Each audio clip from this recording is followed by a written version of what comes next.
నమస్తే, పాక్సిద్ధి కుకరీకి స్వాగతం. ఈ వీడియోలో బంగాళదుంపని స్టఫ్ చేసుకుని దోశ ఎలా చేసుకోవాలో చూసుకుందాము. దీంట్లో ఉల్లి వెల్లుల్లి రెండూ లేవు. మనం సాధారణంగా చేసుకునే మసాలా దోశకి కొంచెం విభిన్నంగా ఉంటుంది, కానీ చాలా తేలిగ్గా చేసుకోవచ్చు. అంత శ్రమ ఉండదన్నమాట. ఎలా చేయాలో ఇప్పుడు చూద్దాము. ఇది దోశ పిండి కొంచెం ఉప్పు కలిపి రెడీగా పెట్టుకున్నాను. దోసపిండి ఎలాగ చేయాలి అనేది ఇంతకుముందు మీతో ఒక వీడియో షేర్ చేసుకున్నాను.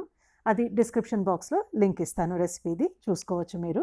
కొంచెం చిక్కగా పెట్టుకున్నాను, మరీ పలచగా కాకుండా. ఇప్పుడు స్టఫింగ్కి ఏం చేసుకోవాలో చూసుకుందాము. ఇలాగ 3 మధ్యస్థంగా ఉండే బంగాళదుంపలు ఉడకపెట్టి పెట్టుకున్నాను. వాటిని కాస్త మెత్తగా చేసుకోవాలి. అక్కడక్కడ చిన్న చిన్న ముక్కలు ఉండేట్టుగా చూసుకోండి, తినేటప్పుడు చాలా బాగుంటుంది. ఇప్పుడు మిగతా ఇంగ్రీడియంట్స్ వేసుకుందాము. తగినంత ఉప్పు వేసుకోవాలి. దోసపిండిలో ఆల్రెడీ ఉప్పు ఉంది, సో కొంచెం చూసుకుని వేసుకోవాలి, లేకపోతే ఉప్పుగా అయిపోతుంది. తర్వాత కొంచెం సాంబార్ పౌడర్. ఇది ఇంట్లో చేసుకున్నదన్నా సరే, రెడీమేడ్దన్నా సరే, 1 స్పూన్ సాంబార్ పౌడర్ వేసుకున్నాను. సాంబార్ పౌడర్ మీకు కారం సరిపోతుంది అంటే సాంబార్ పొడిలోది అది అలాగే వదిలేసుకోవచ్చు, అలాగే తినండి. లేదు అంటే ఆప్షనల్, ఇంకొక స్పూన్ మామూలు కారపొడి వేసుకోండి.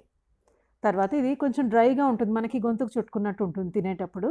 అందుకని కొంచెం జారాలి కాబట్టి 2 స్పూన్ల నూనె, ఏదైనా సరే ఘాటుగా లేకుండా ఉండే ఫ్లేవర్ చూసుకుని ఆ నూనె వేసుకోండి. మొత్తం మిశ్రమం కలిపి పెట్టుకోండి. ఇప్పుడు దోశ ప్యాన్ కాస్త వేడి చేసుకుని, నేను కొంచెం నూనె వేసుకుని తర్వాత టిష్యూతో గ్రీస్ చేసుకుంటున్నాను. ఇది పెనం వేడి అయిన తర్వాత ఫస్ట్ లో ఫ్లేమ్లో పెట్టుకోండి. ఎప్పుడన్నా దోశ పిండి వేసేటప్పుడు లో ఫ్లేమ్లో పెట్టుకొని తర్వాత హైకి పెంచుకోవాలి. ఇప్పుడు పిండి వేసుకుంటున్నాను చూడండి. కొంచెం నేను మరీ ఎక్కువ పరచకుండా కొంచెం మందంగా చేసుకుంటున్నాను. ఫ్లఫీగా మెత్తగా వస్తుంది అన్నమాట. పిండి వేసుకున్న తర్వాత కాస్త నూనె చిలకరించుకొని, నేను ఇప్పుడు మీడియం ఫ్లేమ్కి పెట్టుకున్నాను. దోశ ఎంత ఉందో అంతవరకు ఫ్లేమ్ పెట్టుకుంటే సరిపోతుంది. మీడియం ఫ్లేమ్ పెట్టుకున్నాను. చిన్న చిన్న దోశలు అనమాట ఇవి.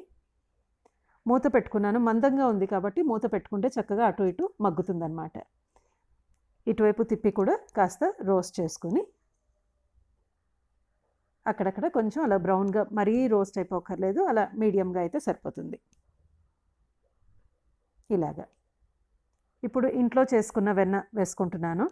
ఇది ఆప్షనల్. వెన్న వేసుకోవటం అనేది ఎంత టేస్ట్ ఉంటే ఎంత బాగుంటుంది, అది మీ వరకు. వెన్న కొద్దిగా వేసుకొని మనం తయారు చేసి పెట్టుకున్న మిశ్రమం ఎక్కువ తక్కువ అనేది మన ఇష్ట ప్రకారం దీంట్లో పెట్టుకోవచ్చు మధ్యలో. ఇలాగ పెట్టుకునేటప్పుడు మాత్రం ఆ వేడి మీద మాడినట్టు అవుతుంది దోశ. అందుకని మీడియం ఫ్లేమ్ నుంచి, లేదంటే హై ఫ్లేమ్ నుంచి తగ్గించి లో ఫ్లేమ్కి పెట్టుకోండి. ఫోల్డ్ చేసేసుకొని సర్వ్ చేసుకోవటమే. చాలా సులువుగా చేసుకోవచ్చు. ఉల్లి వెల్లుల్లి రెండూ లేవు. ఇది మీరు దోశ పిండిని ఇంకా పల్చని చేసుకుని, పల్చగా కూడా దోశలు చేసుకుని ఇలాగే స్టఫింగ్ చేసుకుని చేసుకోవచ్చు. అలాగే ఈ బంగాళదుంప మిశ్రమంలో ఇంకా మీరు కావాలంటే క్యారెట్ తురుము, బీట్రూట్ తురుము లాంటివి ఇంకా కావాలంటే మనం కస్టమైజ్ చేసుకోవచ్చు. కొత్తిమీర వేసుకోవచ్చు. నేను సింపుల్గా ఎక్కువ శ్రమ లేకుండా ఎలా చేయాలి అనేది చూపించాను.